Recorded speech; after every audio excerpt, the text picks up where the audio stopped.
Hello students. तो आज हम लोग क्लास 9 का बायोलॉजी का फर्स्ट चैप्टर जो कि cell the fundamental unit of life है, इसको स्टार्ट कर रहे हैं।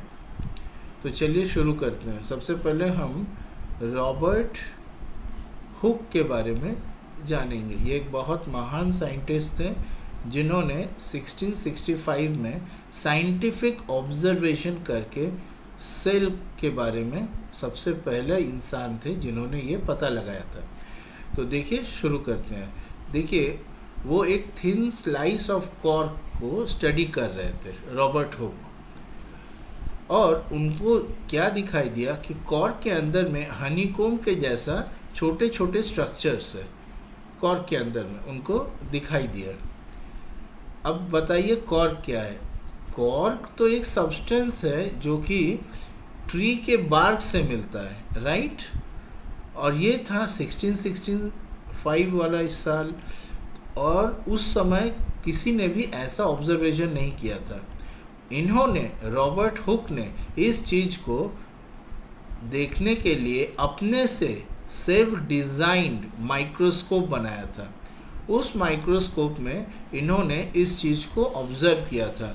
तो इन्होंने कॉर्क को सेल्फ डिजाइन माइक्रोस्कोप में ऑब्जर्व किया, और ऑब्जर्वेशन से इनको ऐसा हनीकोम के जैसा स्ट्रक्चर दिखाई दिया कॉर्क का। ओके, तो यहाँ पे कुछ सोचने वाली बात है। क्या है सोचने वाली बात? पहला बात है ये स्ट्रक्चर, ये एक हनीकोम वाला स्ट्रक्चर है, पॉइंट नंबर 1। पॉइंट नंबर 2, इसके बीच में थोड़ा खाली जगह का जैसा लग रहा है, और बीच में कुछ है, मतलब ओवरऑल दो स्ट्रक्चर दिख रहे हैं। एक बाउंड्री है हनीकोम वाला जैसा, और अंदर में एक छोटा मोटा कुछ है सेंटर में। ओके, देखिए दिस में seem to be very small and insignificant incident. आपको वैसे ये कुछ खास तो शायद लगेगा नहीं कि क्या हो गया, ऐसा कुछ दिखाई दिया तो, लेकिन ये हिस्ट्री ऑफ साइंस में एक बहुत बड़ा इवेंट है, क्योंकि पहला बार किसी इंसान ने किसी लिविंग ऑर्गेनिज्म को बहुत बारीकी से माइक्रोस्कोपिक लेवल पे देखा था। Microscopic level, what is microscopic level? Basically 1 micrometre order level में देखा था। 1 माइक्रोमीटर कितना होता है? ये होता है 1 मीटर डिवाइडेड बाई 6 शून्य। देखिए 1 2 3 4 5 6, इतना छोटा लेवल में किसी ने एक इंस्ट्रूमेंट बना के स्टडी किया था। मतलब ये जो चीज़ आप देख रहे हैं इसका ऑर्डर ऑफ 1 to 10 माइक्रोमीटर है। ओके, ऐसा किसी ने पहला बार किया था। तो फिर और क्या क्या ऑब्जर्व किया? सबसे पहले हमने बताया आपको एक आउटर स्ट्रक्चर और एक इनर स्ट्रक्चर है, ठीक है, बीच में एक सेंटर में कुछ है। और क्या है? और एक चीज़ है ऑब्जर्वेशन, वो है ये सारी चीज़ जो है ये सेपरेट सेल्स के जैसे हैं। मतलब जैसे ईंट के साइड में ईंट रख करके बिल्डिंग वगैरह बनाया जाता है ना, वैसे ही देखिए ये सेल भी सब एक दूसरे के साइड में बिल्कुल इसी के जैसे, ईंट के जैसे ही ये एक सेपरेट सेल्स में थे। ओके, तो बाद में इन जो ऑब्जर्व्ड स्ट्रक्चर था इसको सेल नाम से हर एक यूनिट को, मतलब सीधा सोचा गया कि भाई तब ये है क्या? इसका मतलब है रॉबर्ट हुक के ऑब्जर्वेशन से हमको ये पता चला कि लिविंग ऑर्गेनिज्म, अगर ये कोई लिविंग ऑर्गेनिज्म है, सपोज ये एक लिविंग ऑर्गेनिज्म है, तो ये एक बेसिकली ऐसे छोटे छोटे यूनिट से बना हुआ है। So living organism is made up of small units जिनको कि हम लोग सेल बोलते हैं, ठीक है। ये सेल एक दूसरे के साइड में ऐसे ऐसे रहते हैं। ओके, तो चलिए आगे बढ़ते हैं। देखिए रॉबर्ट हुक का ऑब्जर्वेशन था भाई 1665 में, और अभी हम किताबें पढ़ रहे हैं 2025 में, ठीक है, बहुत समय बीत गया है। तो आप लोग सोचेंगे हो सकता है वो जो सेल देखा था वो अभी कुछ और हो गया है, स्ट्रक्चर शायद बदल गया होगा, क्या पता, क्या मालूम उस समय का ऑब्जर्वेशन। तो क्यों ना हम अभी अपने आंखों से खुद देखने की कोशिश करें, है ना। मन में तो सवाल आता ही होगा। तो चलिए ये एक एक्टिविटी करते हैं। एक्टिविटी क्या है, थोड़ा जूम किया जाए भाई, बहुत छोटा है। हाँ, let us take a small piece of onion. भैया एक काम करिए, प्याज लीजिए, ये लीजिए प्याज, प्याज को छुरी से काट दीजिए, 2 टुकड़ा कर दीजिए। 2 टुकड़ा करके जो मिलेगा अंदर से एक छोटा सा पार्ट आप लीजिए, ले करके आप उसे माइक्रोस्कोप, ये देखिए ये कंपाउंड माइक्रोस्कोप है, बहुत ही पावरफुल चीज़ है जिससे कि छोटे छोटे चीज़ों को दिखाई देता है। तो माइक्रोस्कोप का ये जो जगह है, यहाँ पे देखिए स्लाइड रखा हुआ है, ठीक है। यहाँ एक स्लाइड है, देखिए ऐसा टाइप का स्लाइड है। उस स्लाइड के बीच में आपको वो प्याज का टुकड़ा जो है यहाँ पे रख देना है। Okay fine. उसके बाद में ये सेटिंग वगैरह है, 2 सेटिंग है, एक कोर्स सेटिंग है, एक फाइन सेटिंग है। इनको यूज़ करके आप ऊपर से, यहाँ आपकी आँखें हैं, आँखों से आप देख सकते हैं, क्या देख सकते हैं कि ये आँखों से आप ये कंपाउंड माइक्रोस्कोप को यूज़ करके ये जो ऑनियन पील है, ऑनियन पील मतलब ऑनियन का छोटा मोटा टुकड़ा, ओके, इसे हम लोग ऑनियन पील कहते हैं साइंटिफिक भाषा में, उसे देख सकते हैं। और जब हम लोग ऑनियन पील को देखेंगे तो हमको क्या दिखाई देगा, ये देखिए, ये ऐसा स्ट्रक्चर आपको दिखाई देगा, देख रहे हैं। These are just the cells of an onion peel। मतलब 1665 के बाद अभी भी 2025 में स्ट्रक्चर जो है पलटा नहीं है, वैसा ही है। ओके चलिए, गुड न्यूज़ है, अच्छी बात है, नहीं तो कुछ और पढ़ना पड़ता है। खैर हमने देख लिया एक्टिविटी करके। सो जो वो था उस समय था, आज भी वही है। और स्ट्रक्चर देखिए वैसा ही टाइप का है जैसा मैंने आपको थोड़ी देर पहले दिखाया था। और एक देखिए, हर सेल का स्ट्रक्चर एक जैसा नहीं है, थोड़ा डिफरेंट भी हो सकता है, थोड़ा टेढ़े मेढ़े साइज के हो रहे हैं, लेकिन हर एक में एक सेंटर में एक न्यूक्लियस है। सेंटर में जो रहता है उसको न्यूक्लियस नाम से बोला जाता है। और ओवरऑल स्ट्रक्चर जो है इसे सेल है। देखिए 2 सेल के बीच में कोई गैप नहीं है, सब एक दूसरे से सटे सटे बैठे हुए हैं। ओके हाँ, अच्छा भाई, ऑनियन पील क्या बहुत महान चीज़ है क्या, इसी का सेल होगा क्या, दूसरा का नहीं हो सकता? कौन बोला है? टमाटर ले लीजिए, काट दीजिए, उसका भी एक पार्ट्स लीजिए। क्या है कि हर एक चीज़ को कुछ केमिकल वगैरह या पानी वगैरह से मिलाना पड़ेगा। जैसे कि आपको एक ड्रॉप ऑफ सैफ्रानिन सोल्यूशन देना पड़ेगा कवर स्लिप पे डालने के लिए ऑनियन पील को, तब आपको ये क्लियरली दिखाई देगा। तो टमाटर का पार्ट को भी, वो तो लिक्विड होगा अंदर वाला, उसको भी वैसे ही कोई केमिकल वगैरह से डाल करके देखना पड़ेगा। सिमिलरली आपके चिक सेल, मतलब आप एक कांच को लीजिए, ले करके अपने गालों से घसिए, घस के जा करके वहाँ पे ऑब्जर्व करिए, आपको अपना शरीर का कुछ पार्ट जो है, बॉडी का पार्ट जो है सेल, वो उस ग्लास पे चला जाएगा अगर आप थोड़े जोर से घिसेंगे उस ग्लास को।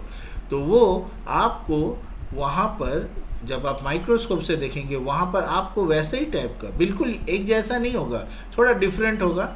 ओके थोड़ा डिफरेंट होगा, लेकिन वहाँ भी आपको चिक सेल्स दिखाई देंगे। ओके तो सेल्स जो है ये एक यूनिवर्सल फेनोमेना है, ऐसा नहीं है कि ऑनियन में ही है, दूसरे जगह में भी अवेलेबल है। Okay all living beings are made up of cell basically. तो चलिए अब इन पील्स के बारे में और जानते हैं। तो जैसा कि मैंने आपको बताया, ये जो स्ट्रक्चर्स हैं, ओके, ये सिमिलर हैं एक दूसरे से देखने में। Okay so this structures look similar to each other, right?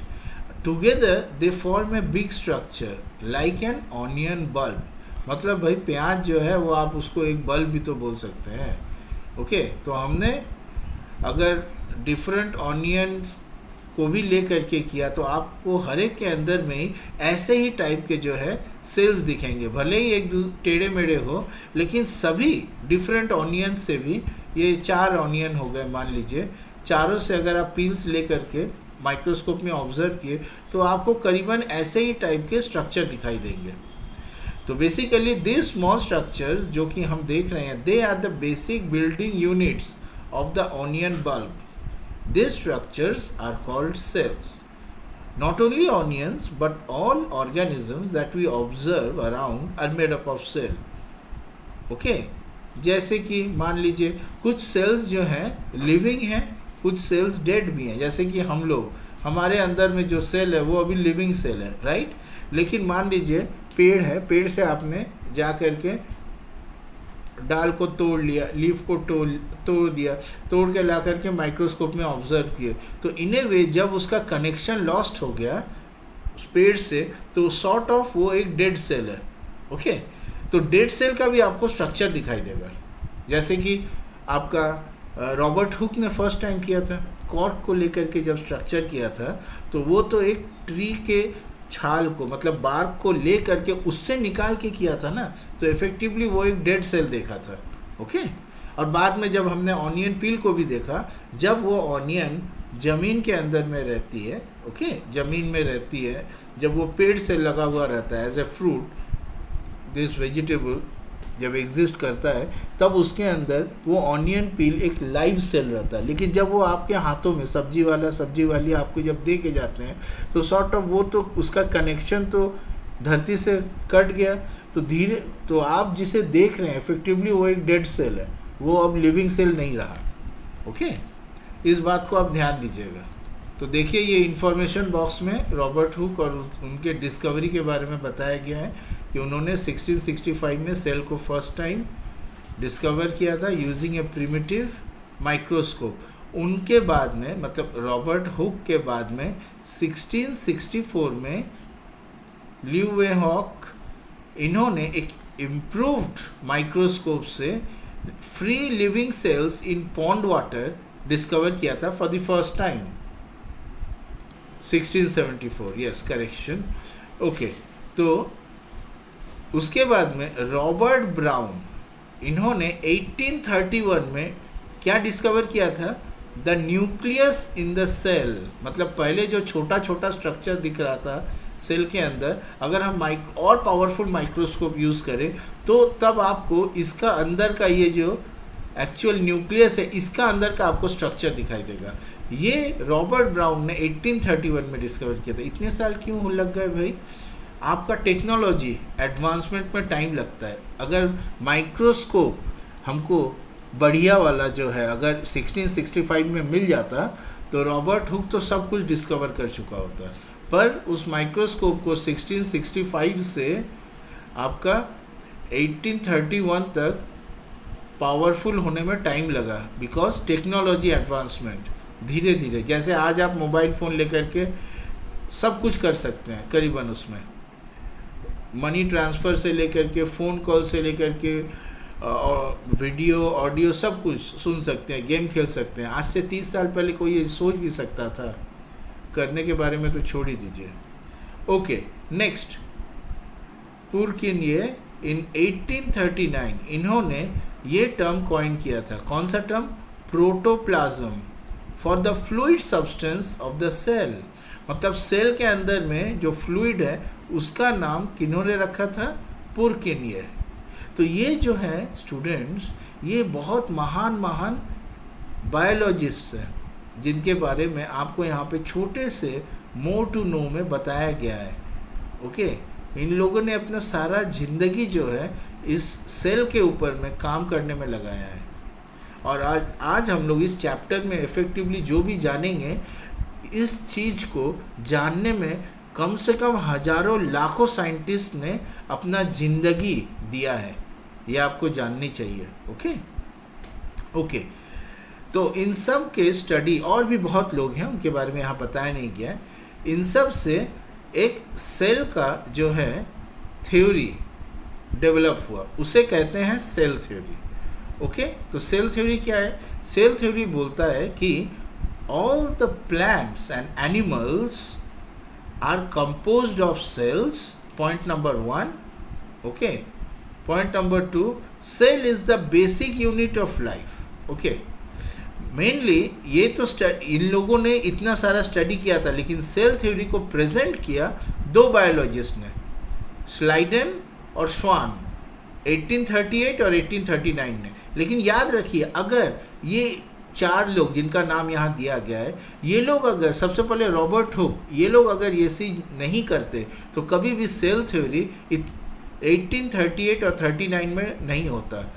Cell theory को आने में और बहुत साल लग जाते। ओके, उसके बाद देखिए सेल थ्योरी को फर्दर एक्सपैंड किया वर्चाव ने 1855 में बाय सजेस्टिंग दैट, क्या सजेशन किया, all cells arise from pre existing cells, मतलब सेल जो हैं वो ऑलरेडी एग्जिस्टिंग सेल से ही आते हैं। With the discovery of electron microscope in 1940, it was possible to observe and understand the complex structures of the cell and its various organelles. इसका क्या मतलब हुआ जी?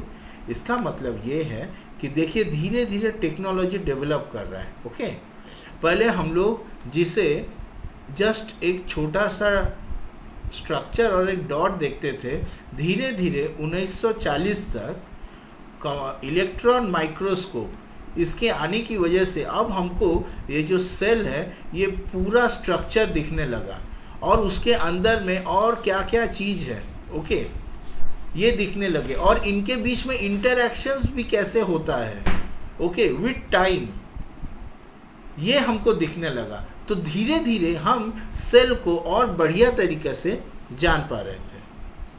तो स्टूडेंट्स, अगर कोई आपको पूछे अच्छा भाई इतना कुछ हुआ, इतना काम हुआ बायोलॉजी में, हमने सेल के बारे में जाना, वो सिंगल कौन सा चीज़ था जिसकी वजह से इतना डेवलपमेंट संभव हो सका?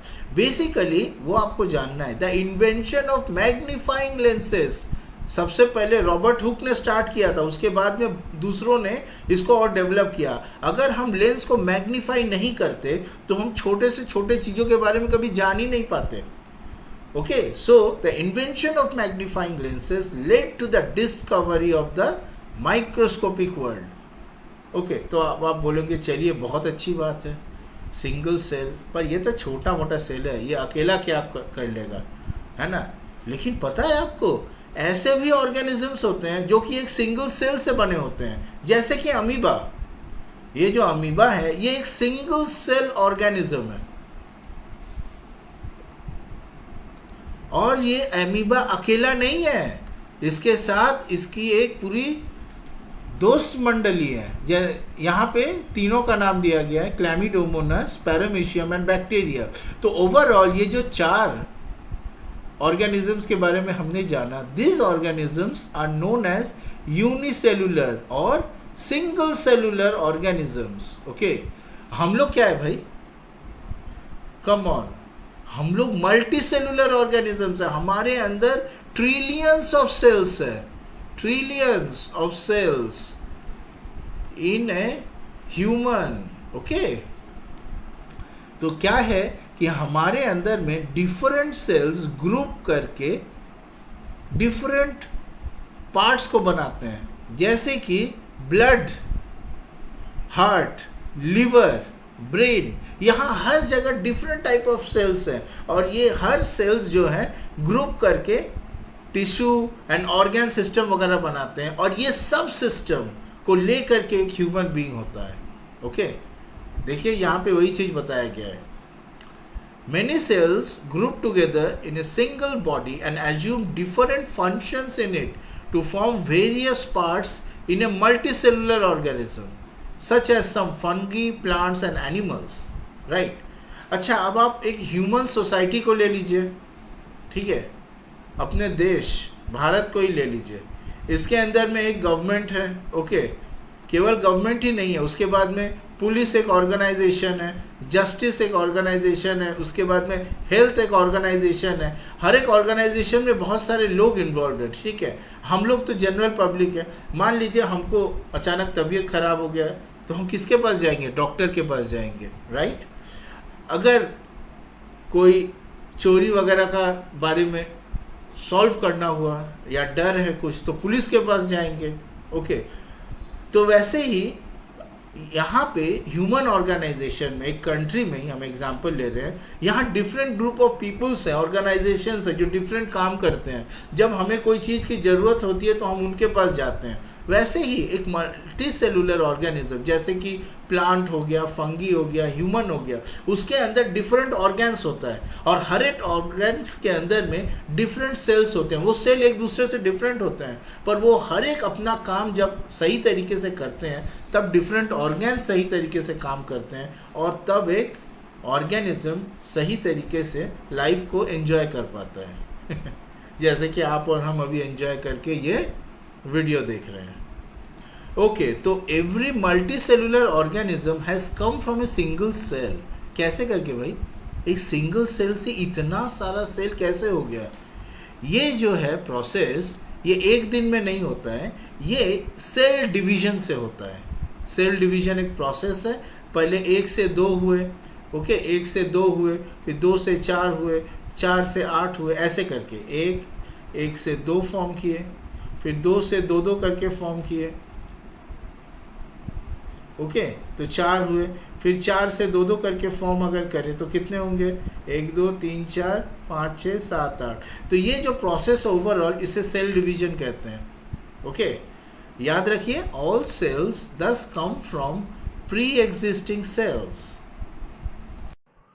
अच्छा, ऐसा है कि हम लोग temporary mounts of leaf peels या tip of roots of onion और even peels of onions of different sizes भी ले सकते हैं।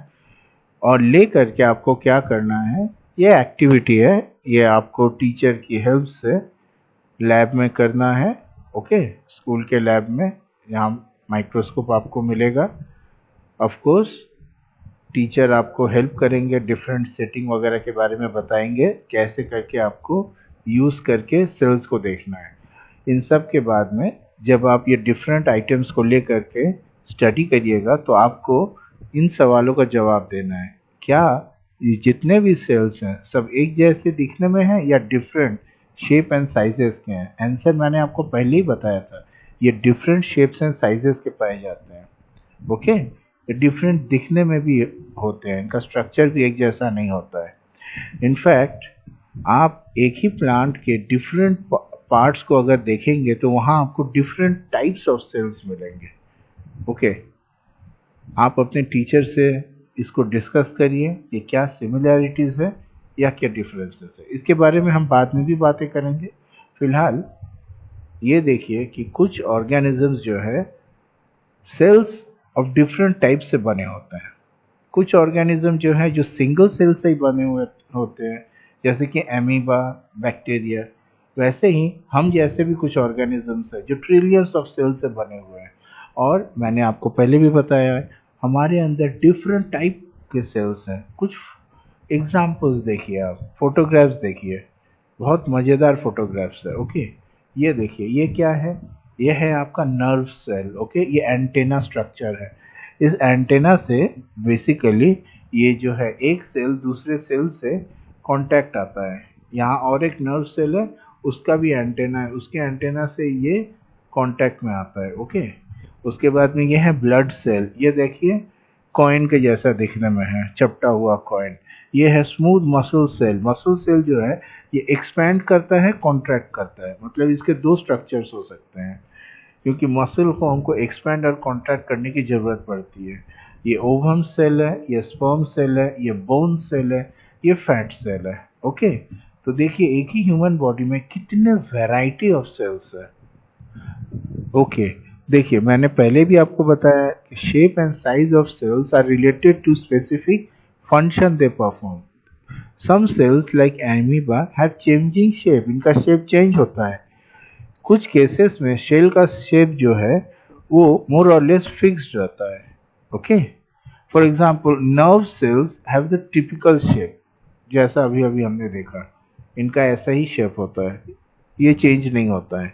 Okay, next, every living cell has the capacity to perform certain basic functions that are characteristic of all living forms। मतलब हर living cell के कुछ basic functions हैं।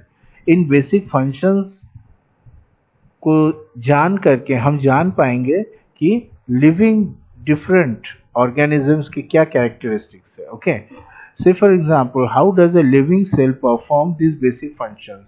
क्या ये सवाल हमारे दिमाग में आ सकता है कि कैसे करके भाई ये फंक्शन कर रहा है, जरूर उसको कहीं से एनर्जी मिल रही है। ओके, नेक्स्ट ये क्या क्या फंक्शन कर रहा है। देखिए, हमको मालूम है that there is a division of labour in the multicellular organism such as human beings.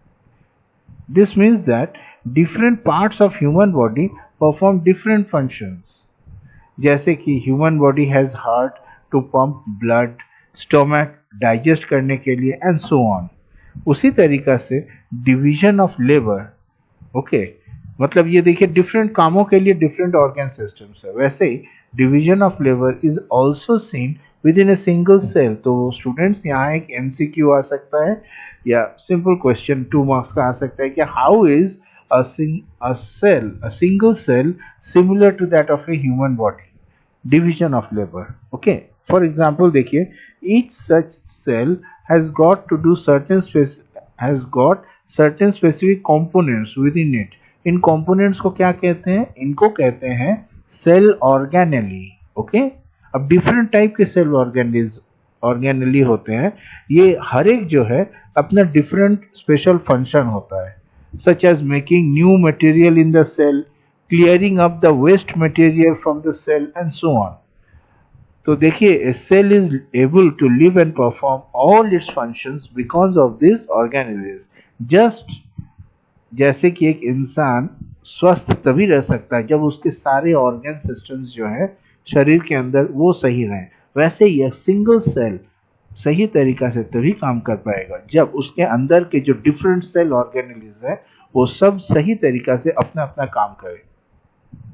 ये बहुत मज़ेदार बात है कि जितने भी सेल हैं इन सब के अंदर सेम ऑर्गेनेल्स है, no matter what their function is और what organism they are found in. Okay, organelles करीबन सेम है, ओके, पर यही ऑर्गेनेल्स डिफरेंट तरीके से काम करते हैं जिसके वजह से वो सेल जो है ओवरऑल डिफरेंट काम के लायक बन जाता है।